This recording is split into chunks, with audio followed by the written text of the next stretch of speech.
Do you remember when cars had features that were both innovative and peculiar? Over the years, automobiles have evolved, leaving behind some truly unique and quirky features that defined their era.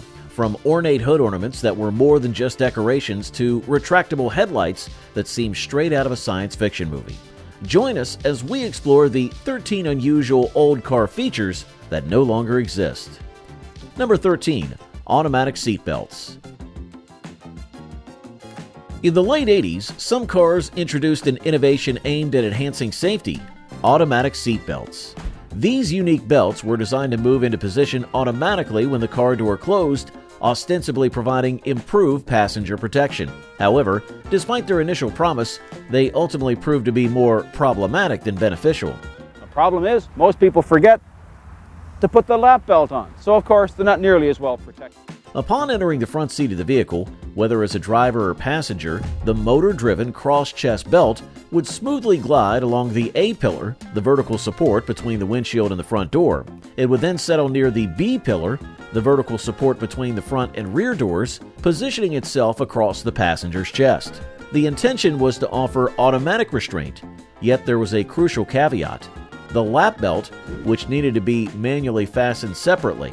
Failure to secure the lap belt meant that the cross-chest belt could potentially cause severe neck injuries in the event of a collision. Essentially, this two-step process meant that the automatic seatbelt only provided partial safety. The trouble arose because many drivers and passengers often neglected to buckle the lap belt. A study conducted in 1987 highlighted that only 28.6% of passengers bothered to secure the lap belt properly. Tragically, this oversight led to fatalities during the era when automatic seatbelts were prevalent. Despite these issues, several automakers adopted automatic seatbelts. They were notably featured in many GM vehicles from the early 1990s, as well as in Japanese cars such as Hondas, Acuras, and Nissans. However, their tenure was short-lived. By 1998, new regulations mandated that all vehicles be equipped with operational airbags on both the driver and passenger sides. Airbags proved to be more effective and less cumbersome than automatic seatbelts, leading to the gradual phase-out of the latter. Number 12. Water balloon bumpers. In the 1950s, car manufacturers were actively seeking ways to improve crash safety standards.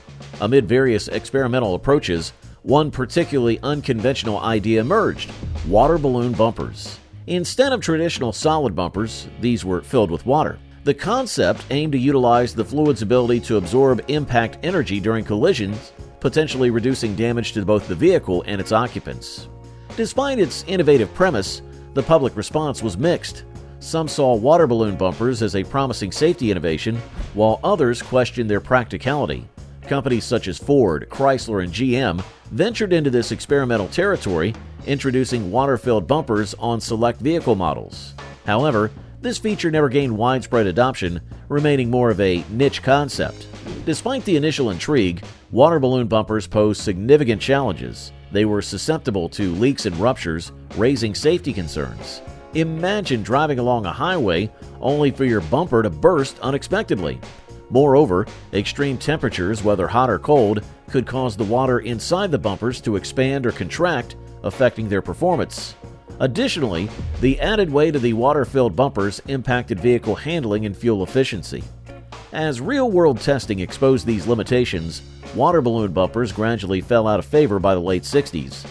Automakers shifted their focus to more reliable safety innovations such as crumple zones and seat belts, which offered more consistent protection in accidents.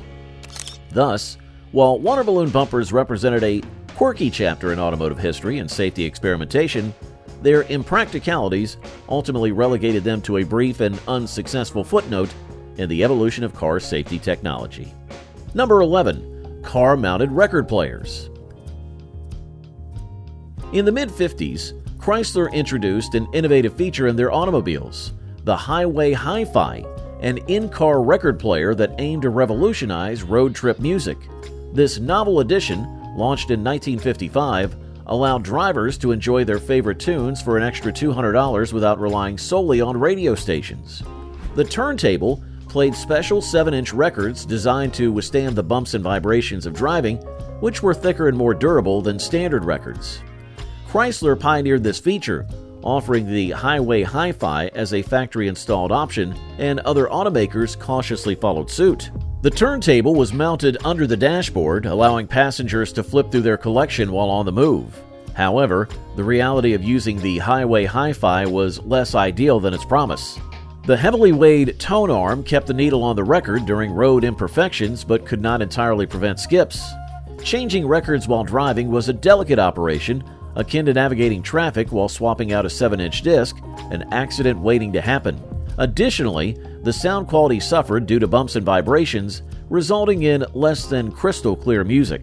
By the 1960s, car-mounted record players fell out of favor.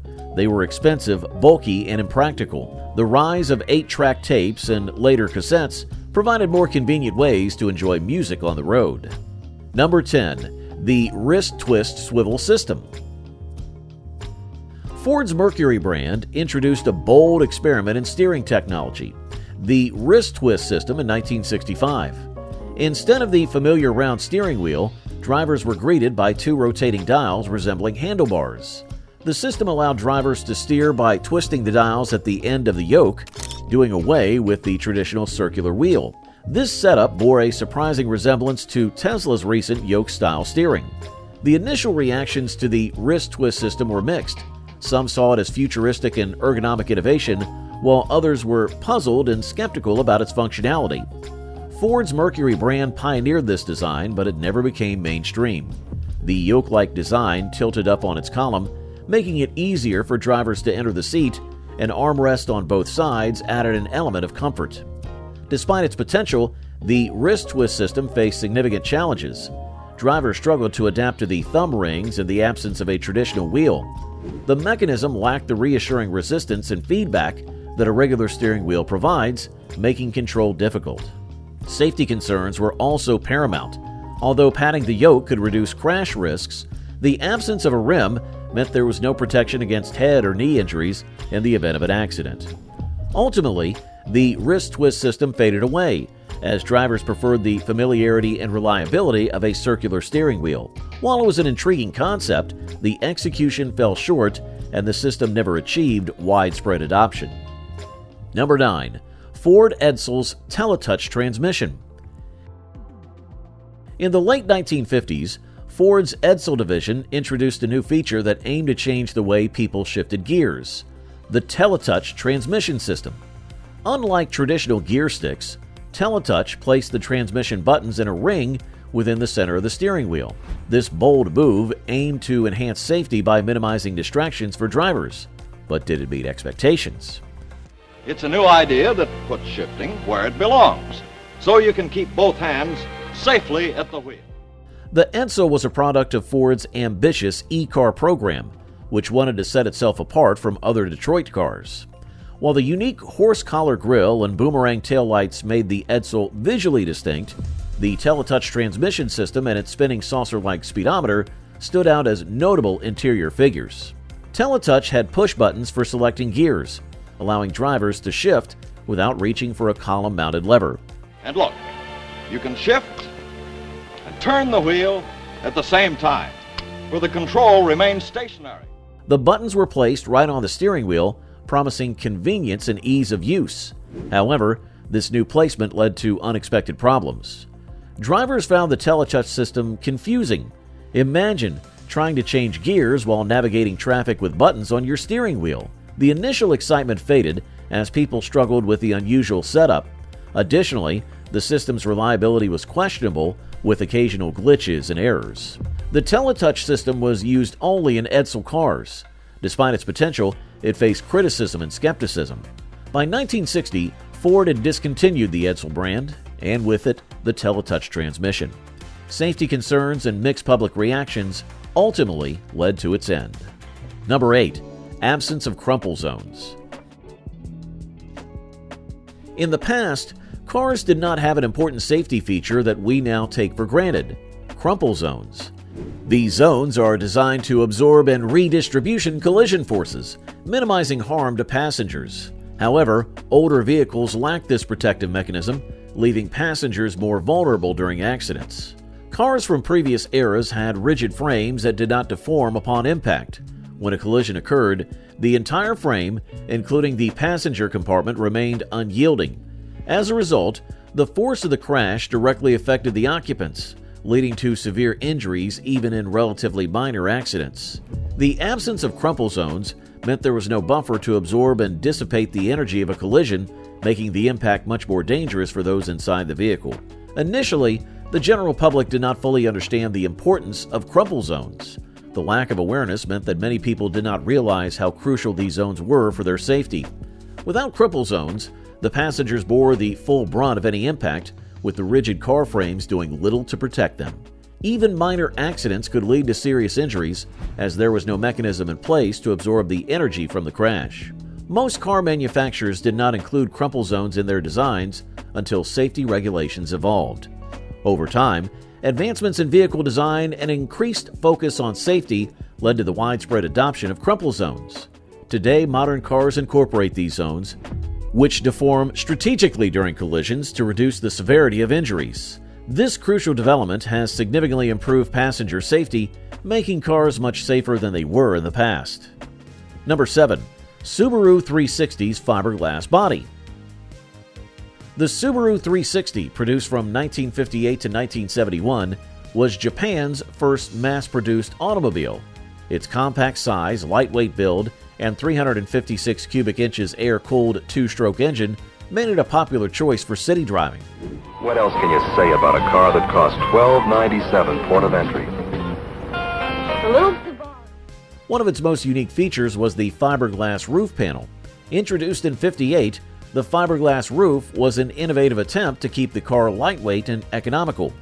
The monocoque construction used a lightweight fiberglass roof panel, helping to offset the car's small engine size. The little Subaru goes anywhere and parks anywhere. The idea came from engineers at the former Nakayama Aircraft Company, which later became Fuji Heavy Industries. Public reaction to the fiberglass roof was mixed. Some people appreciated the car's affordability and fuel efficiency, but others had safety concerns. Fiberglass was not as durable as traditional steel, and there were worries about its ability to withstand impacts. Additionally, the roof material did not provide much insulation, making the cabin noisy and prone to temperature extremes. Despite these concerns, the Subaru 360's fiberglass roof remained a distinctive feature throughout its production. The nickname Ladybug reflected its small, round appearance. In the U.S., where Malcolm Bricklin imported around 10,000 units, the car was humorously advertised as cheap and ugly due to its unconventional design. The little Subaru is cheap and ugly, but it goes anywhere the big cars go. While the fiberglass roof itself was not inherently dangerous, its lack of durability and potential safety risk in collisions led to negative perceptions. Over time, Subaru addressed these issues by improving safety features and materials in subsequent models.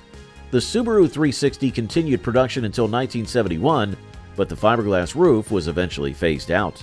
Number 6. Unsafe fuel tanks. The Ford Pinto, which came out in 1971, became famous for all the wrong reasons due to its unsafe fuel tank design. This small car, made by Ford Motor Company, was meant to be cheap and good on gas. However, it had a major flaw that put passengers in danger. The fuel tank was placed behind the rear axle without enough protection. This made it very easy for the tank to get punctured in rear-end crashes, causing fuel leaks and fires. The public reacted strongly to these dangers, and the Pinto quickly gained a reputation for being unsafe. Sadly, many people were injured or killed because of fuel tank ruptures and the resulting fires. Part of the problem was Ford's effort to cut costs, which led to poor quality control. The company knew about the risks but decided to prioritize profits over safety. By 1978, the situation had become so serious that Ford had to recall 1.5 million Pintos and 30,000 Mercury Bobcats to fix the fuel tank issues. The scandal showed just how important it is to have strict safety measures and consider ethics when designing vehicles. The lessons learned from the Pinto case had a big impact on the car industry and government rules, making it clear that the safety and well-being of consumers should come before profits. Number 5. Neck seat belts. Over the years, car manufacturers have tried various seatbelt designs to enhance passenger safety. One interesting but ultimately unsuccessful idea was the neck seatbelt. The concept of these belts dates back to the 19th century, driven by concerns about passenger safety during transport. Sir George Cayley, an English engineer known for his work in aerodynamics and aviation, envisioned a safety harness to secure passengers. While Cayley's initial design was intended for aircraft, it laid the groundwork for what will become the modern seatbelt. In 1885, Edward J. Claghorn obtained the first seatbelt patent in the U.S.